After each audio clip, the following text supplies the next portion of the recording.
കാസർഗോഡ് കണ്ണൂർ ജില്ലാ അതിർത്തി പ്രദേശമായ കാലിക്കടവിലെ ദേശീയപാതയ്ക്ക് സമീപം കനത്ത മഴയെ തുടർന്ന് വെള്ളം കയറി. വെള്ളമൊഴുകാൻ ഡ്രൈനേജ് സംവിധാനമില്ലാത്തതാണ് സ്ഥിതി വഷളാക്കിയത്. താൽക്കാലിക പരിഹാരമെന്ന നിലയിൽ റോഡിലെ വെള്ളക്കെട്ടിൽ നിന്നും ടാങ്കറുകളിൽ വെള്ളം വലിച്ചു നീക്കിയെങ്കിലും കടകളിലേക്ക് മഴവെള്ളം കയറിയത് വ്യാപാരികളെ ആശങ്കയിലാക്കിയിട്ടുണ്ട്. ശക്തമായ മഴയാണ് കാസർഗോഡ് ജില്ലാ അതിർത്തി പ്രദേശമായ കാലിക്കടവിൽ കഴിഞ്ഞ ദിവസം മുതൽ പെയ്തത്.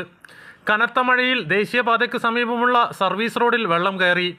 ഡ്രെയിനേജ് സംവിധാനമില്ലാത്തതാണ് വെള്ളം കയറുവാൻ കാരണമെന്ന് നാട്ടുകാർ പറഞ്ഞു.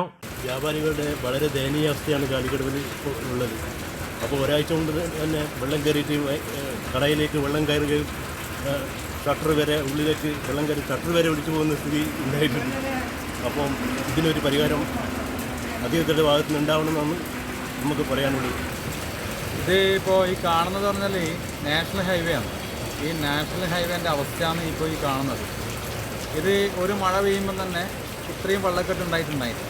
പക്ഷേ ഇത് വേണ്ടപ്പെട്ട ഉദ്യോഗസ്ഥന്മാർ ഇത് ഗൗരവമായിട്ട് എടുത്തിട്ടില്ല ഈ വിഷയം. എന്നാൽ ആദ്യം ഡ്രെയിനേജിൻ്റെ പണിയാൻ തുടങ്ങണ്ടായിരുന്നു. ആ ഡ്രെയിനേജിൻ്റെ പണി തുടങ്ങാണ്ട് റോഡിൻ്റെ പണി തുടങ്ങിയ ആ ഒരു ദയനീയ അവസ്ഥയാണ് ഇപ്പോൾ കണ്ടുകൊണ്ടിരിക്കുന്നത്. മേഘ കൺസ്ട്രക്ഷൻസ് കമ്പനി നിർമ്മാണ കരാർ ഏറ്റെടുത്ത ഭാഗങ്ങളിലാണ് വെള്ളം കയറിയത്. കമ്പനിയുടെ അശാസ്ത്രീയ നിർമ്മാണത്തിനെതിരെയും മേൽനോട്ടം വഹിക്കേണ്ട നാഷണൽ ഹൈവേ അതോറിറ്റിക്കെതിരെയും ജില്ലയിൽ പ്രതിഷേധം ശക്തമാണ്. നിരവധി ആംബുലൻസുകൾ പോകുന്ന വഴിയിലാണ് വെള്ളം കയറിയെന്നതും പ്രശ്നത്തിൻ്റെ വ്യാപ്തി വർദ്ധിപ്പിക്കുന്നു.